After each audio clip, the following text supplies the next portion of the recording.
সুপ্রিয় শিক্ষার্থীবৃন্দ, আসসালামু আলাইকুম। আশা করি তোমরা সবাই ভালো আছো, সুস্থ আছো এবং পরিবারের সবাইকে নিয়ে নিরাপদে আছো। আমি মোসাম্মদ শামীমা নাসরিন, সহকারী শিক্ষক, বাংলা, সাহিত্যিক মীর মশাররফ হোসেন মাধ্যমিক বিদ্যালয়, কুষ্টিয়া সদর, কুষ্টিয়া। আজকের অনলাইন ক্লাসে তোমাদের সবাইকে আমি স্বাগত জানাচ্ছি। আমি আজকে তোমাদের নবম দশম শ্রেণীর একটি গদ্য পড়াবো। আশা করি তোমরা সবাই খাতা কলম এবং তোমাদের পাঠ্যপুস্তক সেটা নিয়ে সবাই প্রস্তুত হয়ে আছো। পাঠটা শুরু করার আগে আমি তোমাদেরকে একটা ছবি দেখাবো। ছবিটা একটু দেখো মনোযোগ সহকারে।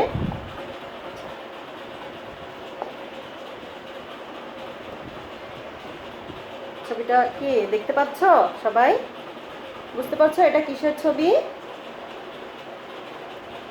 বুঝতে পারছো কি বোঝা গিয়েছে? হ্যাঁ, ঠিক ধরেছো, এটা একটা গাছের ছবি। তোমাদের আরো ভালো করে বোঝার জন্য আমি আরো একটা জিনিস দেখাই। দেখো,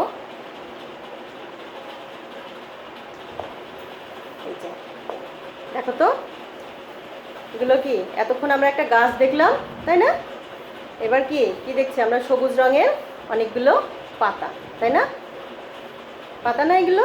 হ্যাঁ, কি গাছের পাতা বলো তো? কি এতক্ষণে তোমরা নিশ্চয়ই বুঝে গিয়েছো। কারণ কি এই গাছটা তোমাদের কি আমাদের বিদ্যালয়ে আছে না? হ্যাঁ, তোমরা ঠিকই ধরেছো। আমি আজকে তোমাদের নিম গাছ গদ্যটা পড়াতে যাচ্ছি।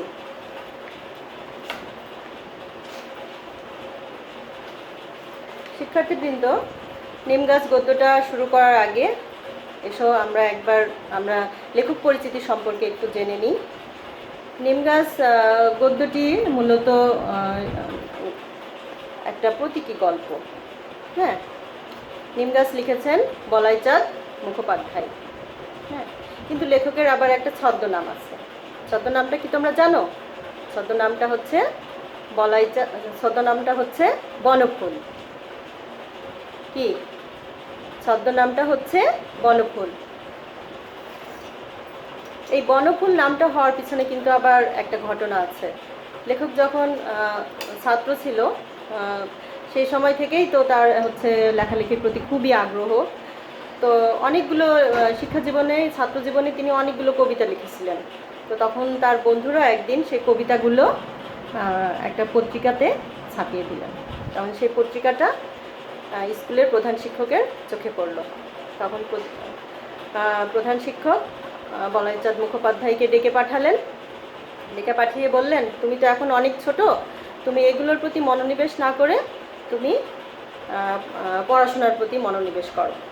কিন্তু লেখকের তো লেখালেখির প্রতি খুবই আগ্রহ। তখন লেখক কী করলেন? তার একটা ছদ্মনাম দিলেন বনফুল। সেই বনফুল নামটা দিয়েই তিনি তার কবিতাগুলো প্রকাশ করতেন। তখন থেকেই সাহিত্যক্ষেত্রে তিনি এই বনফুল নামটা ব্যবহার করতেন। তাই আমরা বলি লেখকের ছদ্মনাম বা সাহিত্যিক নাম হচ্ছে বনফুল। বনফুল বিহারের পূর্ণিয়ার অন্তর্গত মনিহারপুর গ্রামে 1899 খ্রিস্টাব্দের 19 জুলাই তিনি জন্মগ্রহণ করেন। বিহারের পূর্ণিয়ার অন্তর্গত মনিহার গ্রামে 1899 সালের 19 জুলাই জন্মগ্রহণ করেন। তার পিতা ডাক্তার সত্যনারায়ণ মুখোপাধ্যায়।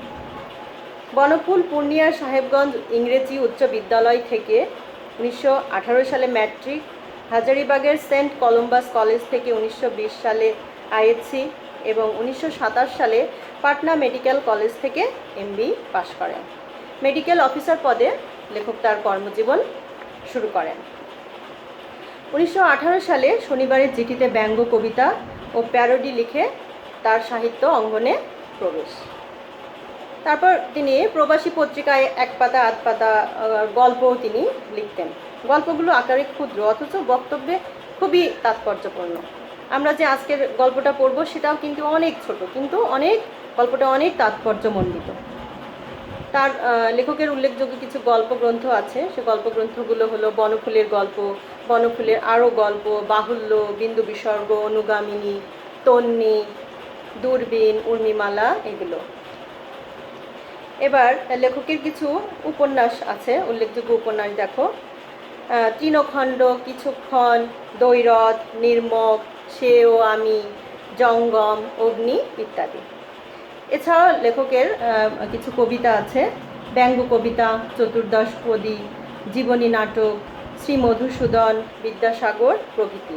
এগুলো তার অনন্য সাধারণ সৃষ্টি। লেখক তার সাহিত্য জীবনে অনেক পুরস্কারে ভূষিত হয়েছেন এবং সেই সাথে তিনি পদ্মভূষণ উপাধিও লাভ করেছেন। 1979 সালের 9 ফেব্রুয়ারি লেখক কলকাতায় মৃত্যুবরণ করেন। এই নিমগাছ গল্পটি লেখকের অদৃশ্য লোক কাব্যগ্রন্থের অন্তর্গত। কি কাব্যগ্রন্থের অন্তর্গত বললাম? অদৃশ্য লোক কাব্যগ্রন্থের অন্তর্গত। তোমরা এই যে ছোট ছোট প্রশ্নগুলো অবশ্যই খাতাতে লিখে রাখবে। আমি স্কুল খুললে তোমাদের কাছ থেকে সেই খাতাগুলো কিন্তু অবশ্যই আমি কিন্তু দেখব। তো আসো আমরা এতক্ষণ লেখক পরিচিতি সম্পর্কে জানলাম, আমরা গদ্যটা সম্পর্কে জানব। লেখক নিমগাছ গদ্যটা খুবই সংক্ষিপ্ত। প্রথমে মনে হবে যেন আমরা একটা নিম গাছকে নিয়ে লেখক নিম গাছের গুণাগুণ নিয়ে লেখক এই গল্পটা লিখেছেন। কিন্তু পড়তে পড়তে যখন একদম গল্পের শেষ লাইনে আমরা যাব, তখন আমরা বুঝতে পারবো যে গল্পের আসলে মর্মকথাটা কী এবং ভাবার্থটা কী। লেখক ওই একটা লাইনেই, শেষের একটা লাইনে সীমাহীন একটা আখ্যান তিনি জুড়ে দিয়েছেন। নিম গাছটার সাথে লেখক আমাদের সমাজের যে বাড়িতে যে গৃহবধূ থাকে, লক্ষ্মী বউটা থাকে, সেই লক্ষ্মী বউটার সঙ্গে নিম গাছের তুলনা করেছেন। রূপক অর্থে মূলত নিম গাছটাকে ব্যবহার করেছেন লেখক। তো এসো আমরা গদ্যটা একটু পড়ি। তোমরা সবাই তোমাদের পাঠ্য বইয়ের 80 পৃষ্ঠা 81 পৃষ্ঠা একটু বের করো, আমরা গদ্যটা পড়া শুরু করি। কেউ ছালটা ছাড়িয়ে নিয়ে সিদ্ধ করছে, পাতাগুলো ছিঁড়ে শিলে পিষছে, কেউ বা ভাজছে গরম তেলে, খোসদাদ হাজা চুলকানিতে লাগাবে, চর্মরোগের অব্যর্থ মহৌষধ, কচি পাতাগুলো খায়ও অনেকে এমনি কাঁচাই, কিংবা ভেজে বেগুন সহযোগে, যকৃতের পক্ষে ভারী উপকার, কচি ডালগুলো ভেঙে চিবই কত লোক, দাঁত ভালো থাকে, কবিরাজরা প্রশংসায় পঞ্চমুখ, বাড়ির পাশে গজালে বিজ্ঞরা খুশি হন, বলে নিমের হাওয়া ভালো, থাক কাটে না কিন্তু যত্নও করে না, আবর্জনা জমে এসে চারিদিকে, শান দিয়ে বাঁধিয়েও দেয় কেউ, সে আরেক আবর্জনা। হঠাৎ একদিন একটা নতুন ধরনের লোক এলো, মুগ্ধ দৃষ্টিতে চেয়ে রইল নিম গাছের দিকে, ছাল তুললে না, পাতা ছিঁড়লে না, ডাল ভাঙলে না, মুগ্ধ দৃষ্টিতে চেয়ে রইল শুধু, বলে উঠল, বাহ কি সুন্দর পাতাগুলি, কি রূপ, থোকা থোকা ফুলেরই বাকি বাহার, এক ঝাঁক নক্ষত্র নেমে এসেছে যেন নীল আকাশ থেকে সবুজ সায়রে, বাহ। খানিকক্ষণ চেয়ে থেকে চলে গেল, কবিরাজ নয় কবি। নিম গাছটার ইচ্ছে করতে লাগলো লোকটার সঙ্গে চলে যায়, কিন্তু পারলে না। মাটির ভিতরে শিকড় অনেক দূর চলে গেছে, বাড়ির পিছনে আবর্জনার স্তূপের মধ্যেই দাঁড়িয়ে রইল সে। ওদের বাড়ির গৃহকর্ম নিপুণা লক্ষ্মী বউটার ঠিক এক দশা। তাহলে দেখো আমরা গদ্যটা পড়লাম, খুবই সংক্ষিপ্ত কিন্তু অনেক সুন্দর, তাই না? প্রথমে পড়ে মনে হলো যে কি নিম গাছের গুণাগুণ, তাই না? এখানে দেখো নিম গাছের গুণাগুণ বর্ণনা করেছে, যে পাতা থেকে শুরু করে নিম গাছের হাওয়া পর্যন্তও কিন্তু খুবই ভালো আমাদের শরীরের জন্য। আমরা অন্যান্য গাছ আমাদের বাড়ির আশেপাশে যেমন খুবই যত্ন সহকারে আয়োজন করে আমরা গাছ লাগাই, বাইরে থেকে আমরা নার্সারি থেকে আমরা চারা কিনে নিয়ে আসি, নিয়ে এসে গর্ত করে সার দিয়ে খুব পানি দিয়ে খুব যত্ন সহকারে লাগাই, যে এটা আমাদের কি ফল দিবে, কোনো গাছ ফল দেয়, ফল সহ আবার কোনো গাছ কাঠও দেয়, হ্যাঁ। কিন্তু এই নিম গাছটা কিন্তু আমরা কেউ কখনো ওইরকম আয়োজন করে বা যত্ন করে কিন্তু কেউ কখনো আমরা লাগাই না। এটা কিন্তু একাই বাড়ির আশেপাশে একাই জন্মায় এবং একাই বেড়ে ওঠে, এবং এর যে একটা বাড়তি যে একটা অন্য গাছের যে আমরা অনেক পরিচর্যা করি, কিন্তু নিম গাছের ক্ষেত্রে কিন্তু আমরা কখনোই তা করি না, বরং তার থেকে আমরা বিভিন্ন রকমের কি উপকার নিই, তাই না? যেমন পাতাগুলো শিলে পিষে ভেজে সেটা খোস দাঁত হাঁচা চুলকানিতে লাগাচ্ছে, তাহলে কি সেটা চর্মরোগের একটা মহা ঔষধ বলছে সেটাকে। তারপরে আবার কেউ বেগুন সহযোগে ভেজেও খাচ্ছে, যকৃতের জন্য খুবই ভালো, মানে আমাদের লিভারের জন্য খুবই ভালো। তারপরে তোমরা দেখেছো কিনা জানি না, আমি দেখেছি যে নিম গাছের ডাল দিয়ে অনেকে মেচোয়াকো করে, তাতে নাকি দাঁত খুবই ভালো থাকে। তাহলে দেখো নিম গাছের প্রত্যেকটা অংশই কিন্তু খুবই উপকারী। শাল বাকলটাও সিদ্ধ করে লাগাচ্ছে গায়ে, যে চুলকানি হলে খোস দাঁত হাঁচাতে লাগাবে, তাহলে খুব উপকার হবে। আবার এর হাওয়াটাও কিন্তু খুবই উপকারী। এক কথায় নিম গাছ হচ্ছে আমাদের পরিবেশ বান্ধব। তেমনি করে আমাদের বাড়ির লক্ষ্মী বউটারও কিন্তু সেই একই দশা। সে বাড়ির সবার খেয়াল করে, সবার চাহিদা পূরণ করার চেষ্টা করে, কার কোনটা কখন কি লাগবে, কে কখন কোন সময় কোনটা পেলে খুশি হবে। হ্যাঁ, বাড়ির কেউ অসুস্থ হলে তার সেবা যত্ন করা, সব কিছুই কিন্তু সে করে থাকে, সব দিকেই তার সমান নজর থাকে। কিন্তু তার খেয়াল কিন্তু কেউ আমরা কখনো করি না। দিন শেষে সে কিছু খেলো কি খেলো না, তার জন্য হাঁড়িতে দুমুঠো ভাত থাকলো কি থাকলো না, তার খেয়াল কিন্তু আমরা কেউ কখনো করি না।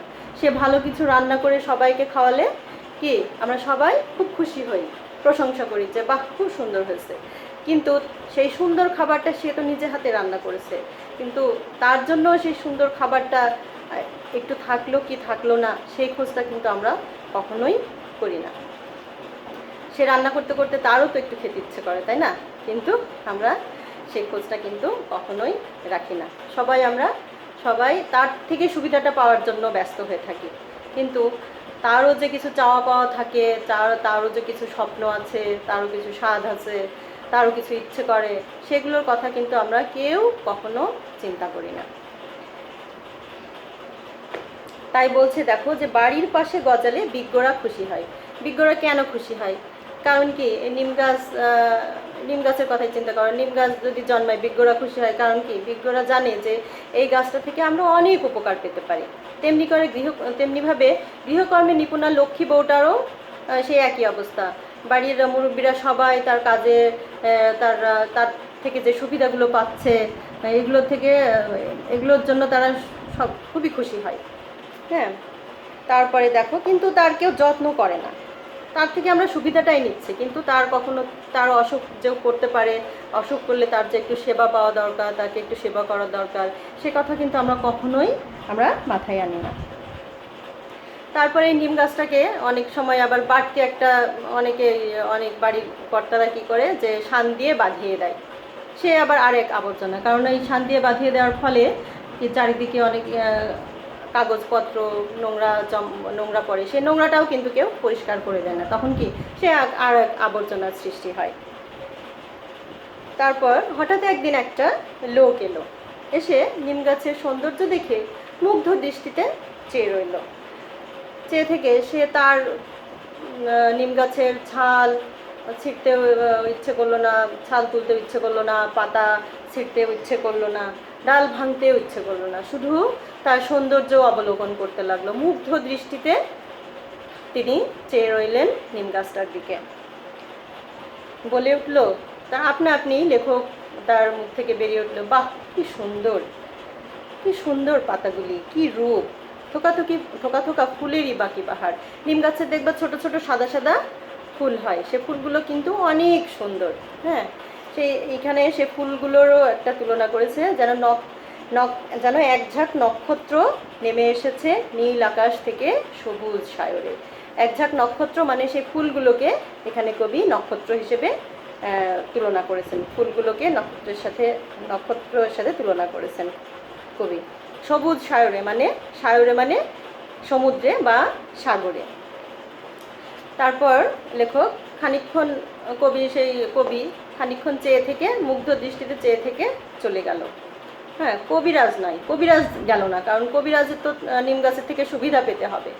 তাই কবিরাজ জানে যে এই নিম গাছের গুণাগুণ কী, তার প্রত্যেকটা অংশ থেকেই কবিরাজ ঔষধ বানাতে পারবে, সে অন্যান্য মানুষের রোগ সারাতে পারবে। হ্যাঁ, কিন্তু কবিরাজ নয়, কবি চলে গেল, কবি চলে গেল। নিম গাছটার খুব ইচ্ছে করতে লাগলো যে আমাকে এত প্রশংসা করছে, সে কবির সাথে চলে যায়। হ্যাঁ, তেমনি এই গৃহকর্মে নিপুণা লক্ষ্মী বউটার যদি হঠাৎ করে কেউ প্রশংসা করে, হ্যাঁ, তখন তার খুব ভালো লাগে যে আমিও তার সাথে চলে যাই। কিন্তু ওই নিম গাছটার যেমন শিকড় চারিদিকে ছড়িয়ে গিয়েছে, সে ইচ্ছে করলেও, শত চেষ্টা করলেও সে আর কবির সাথে যেতে পারে না। তেমনি গৃহকর্মে নিপুণা লক্ষ্মী বউটাও সংসারের মায়াজালে এমনভাবে আচ্ছাদিত হয়ে পড়ে, তার আর উপায় থাকে না সেই সংসারের মায়াজাল ছিন্ন করে কবির সাথে চলে যেতে। তাই এখানে লেখক খুব সুন্দর করে লিখেছেন যে নিম গাছটার ইচ্ছে করতে লাগলো লোকটার সঙ্গে চলে যায়, কিন্তু পারল না। মাটির ভিতরে শিকড় অনেক দূর চলে গেছে। বাড়ির পিছনে আবর্জনার স্তূপের মধ্যেই দাঁড়িয়ে রইল সে। ওদের বাড়ির গৃহকর্ম নিপুণা লক্ষ্মী বউটার ঠিক এক দশা। তাহলে দেখো, ওই যে সংসারের মায়াজাল, নিম গাছটা যেমন চারিদিকে শিকড় বাকড় ছড়িয়ে গিয়েছে, সে আর ইচ্ছা করলেও যেতে পারবে না তার সাথে, তেমনি করে গৃহকর্মে নিপুণা লক্ষ্মী বউটারও একই দশা। সে সংসারের মায়াজালে সবার সাথে এমনভাবে আবদ্ধ হয়ে গেছে, তার ইচ্ছা অনিচ্ছা সব কিছু দমিয়ে রেখে সে এই সংসারেই থেকে যায়, সে আর কবির সঙ্গে যেতে পারে না। তেমনি তোমরা গ্রাম অঞ্চলে কিংবা বিভিন্ন জায়গায় খেয়াল করবে যে ঘৃতকুমারী বলে এক ধরনের গাছ আছে, ইংরেজিতে বলে অ্যালোভেরা। এই অ্যালোভেরা গাছ দিয়ে বিভিন্ন রকমের অ্যাড দেখায়, দেখবে যে সাবান তৈরি হয়, জেল তৈরি হয়, হ্যাঁ, শ্যাম্পু তৈরি হয়, অনেক কিছু তৈরি হয়। কিন্তু আবার এই অ্যালোভেরার গাছের ডালের যে পাতার ভিতরে যে জেলি মতো থাকে, সেটা দিয়ে শরবত বানিয়ে কিন্তু খেলে পেটের অনেক অসুখ ভালো হয়। এই অ্যালোভেরা গাছটাও কিন্তু নিম গাছের মতোই অবস্থা। অ্যালোভেরা গাছটাকে কিন্তু কেউ অত যত্ন করে কিন্তু লাগায় না, একাই হয়, এবং তার জন্য আলাদা করে কোনো পানি দেওয়ারও প্রয়োজন হয় না, কোনো সার দেওয়ারও প্রয়োজন হয় না। কিন্তু এর গুণাগুণ কিন্তু অনেক, নিম গাছটার মতোই একই অবস্থা। শিক্ষার্থীবৃন্দ, এসো আমরা এবার কিছু শব্দার্থ আর টিকা দেখি। শাল মানে বাকল, শিলে পেশা মানে শিলপাটায় বাটা বা শিলপাটায় বাটা। অবর্থ মানে যা বিফল হবে না, অবর্থ মানে যা বিফল হবে না। কবি, যিনি কবিতা লেখেন। শিকড় অনেক দূর চলে গেছে, প্রতিকাশ্রয়ে বর্ণিত। হ্যাঁ, এটা একটা প্রতিকাশ্রয়ে বর্ণিত। নিম গাছের শিকড় মাটির অনেক গভীরে প্রবেশ করেছে, চারিদিকে বিস্তৃত আবার হয়। হ্যাঁ, এটা একটা প্রতীক হিসেবে ব্যবহার করা হয়েছে। তো গল্পটা আমরা পড়লাম, শব্দার্থ টিকা থেকে তোমরা লেখক পরিচিতি এবং থেকেও অনেক ছোট ছোট প্রশ্ন আসে, গদ্যের ভিতর থেকেও অনেক ছোট ছোট প্রশ্ন আসে। শব্দার্থ টিকা এগুলো খুব মনোযোগ সহকারে পড়বে, পাঠ পরিচিতিটা খুবই মনোযোগ সহকারে পড়বে। হ্যাঁ, এইগুলোর ভিতর থেকে সংক্ষিপ্ত প্রশ্ন, ছোট ছোট প্রশ্ন, তোমরা জানো তোমাদের এমসিকিউ 30 মার্কের এমসিকিউ হয়, সেই এমসিকিউগুলো কিন্তু খুবই ইম্পর্টেন্ট। তোমরা খুবই গুরুত্ব সহকারে নিবে আশা করি। সেগুলো তোমরা খাতায় নোট করে রাখবে। আমি স্কুল খুললে সেগুলো তোমাদের কাছ থেকে আমি দেখব, খাতাগুলো তোমাদের কাজগুলো তোমরা ঠিকভাবে করছো কি করছো না। তো আমরা নিম গাছ গদ্যটা পড়লাম, আশা করি তোমরা সবাই খুবই মনোযোগ সহকারে ক্লাসটা উপভোগ করেছো এবং কিছুটা হলেও তোমরা উপকৃত হবে। তোমরা বাসায় অবশ্যই প্র্যাকটিস করবে এবং তোমাদের কিছু বাড়ির কাজ দিই। এখানে তোমরা 20টা বহু নির্বাচনী প্রশ্ন করবে এবং পাঠ্য বইয়ে যে সৃজনশীল প্রশ্নটা আছে, সেই সৃজনশীল প্রশ্নটা তোমরা অবশ্যই বাড়ির কাজ হিসেবে করবে। এটাই মূলত তোমাদের বাড়ির কাজ থাকলো। আমি স্কুল খুললে তোমাদের বাড়ির কাজগুলো অবশ্যই দেখব, তোমরা অবশ্যই করে রাখবে। এবং তোমরা সবাই ভালো থাকবে, সুস্থ থাকবে, পরিবারের সবাইকে নিয়ে নিরাপদে থাকবে। এবং এই করোনা পরিস্থিতিতে যেসব নিয়মকানুনগুলো মেনে চলা যায়, মেনে চলা দরকার, ঘন ঘন সাবান দিয়ে হাত ধোয়া এবং মাস্ক পরা, এগুলো তোমরা অবশ্যই করবে। নিরাপদ দূরত্ব বজায় রেখে চলাফেরা করবে, খুব প্রয়োজন না হলে বাইরে বের হবে না। আর স্কুল খুললে তোমাদের সাথে অবশ্যই আমাদের দেখা হবে এবং আমরা তখন আরও ভালোভাবে তোমাদের সামনাসামনি সুন্দর করে ক্লাস নিতে পারবো। তো আশা করি তোমরা সবাই উপকৃত হয়েছে। তোমরা সবাই ভালো থেকো, সুস্থ থেকো। আল্লাহ হাফেজ।